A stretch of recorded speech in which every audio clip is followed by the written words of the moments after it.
Hey, what's going on? I wanted to talk about CM Punk. Now fighting in Bellator.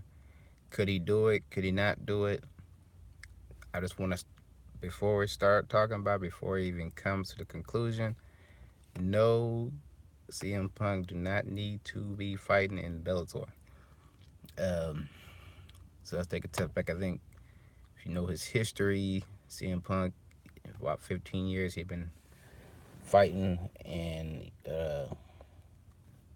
what the WWE, what wrestling WWE wrestling scene.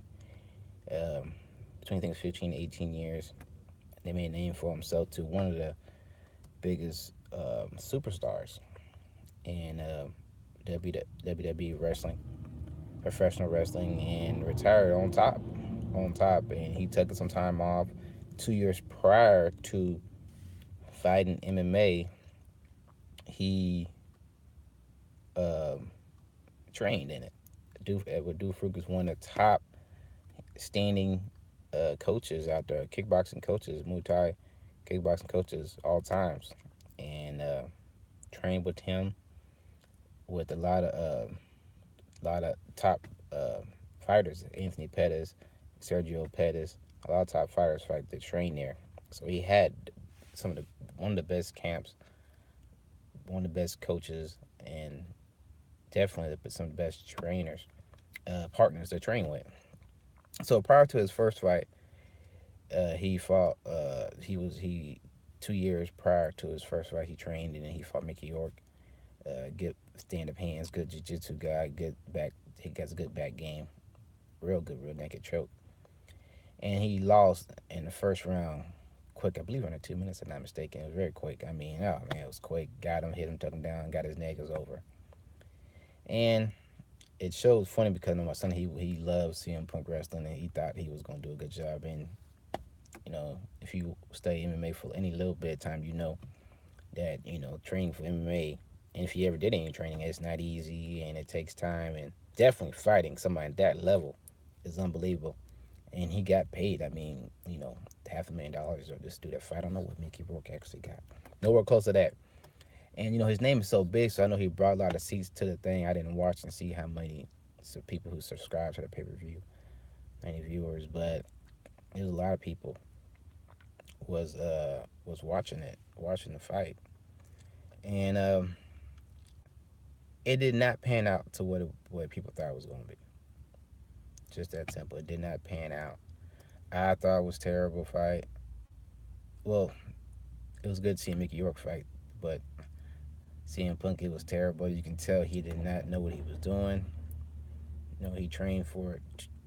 2 years prior to the fight, and I believe it was another 2 years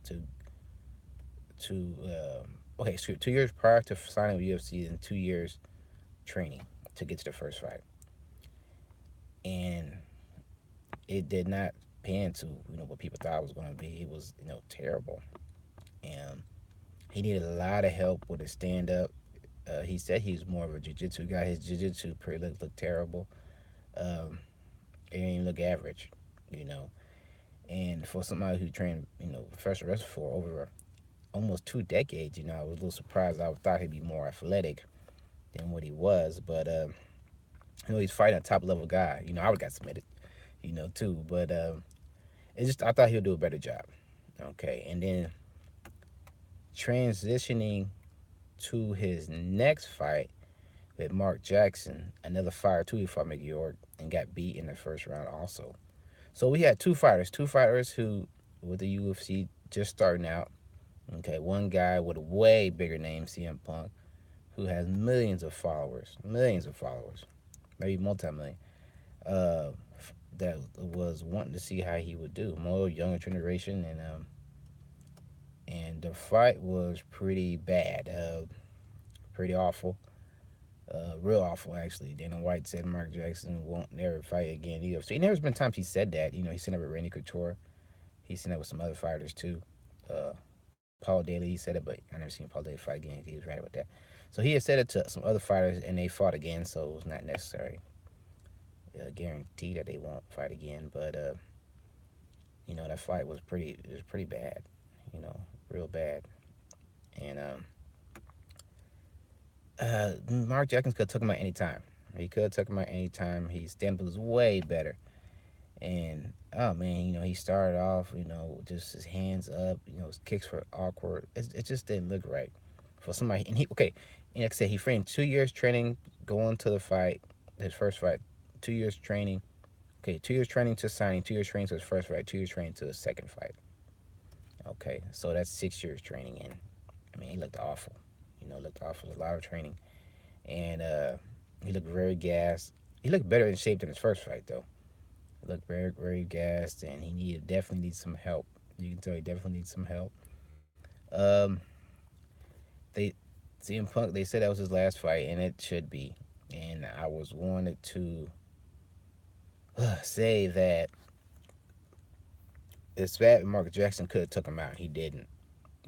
He could have took him out. He did. I don't know why, but that was definitely not a good idea, and it might lose his chance of fighting again in the UFC. He could have took him out anytime, but didn't do it. Why, I don't know.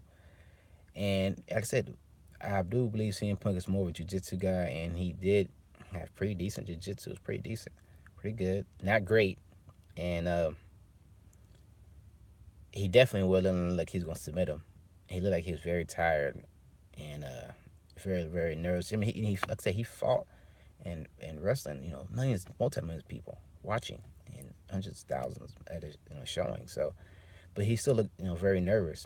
He still had jitters. So anyway, watching the fight, um, CM Punk lost, and that was his last fight with the contract. They're not gonna renew it. Should he fight in Bellator? Definitely no. Definitely no. I don't know what's next for him. I hope everything goes good for him.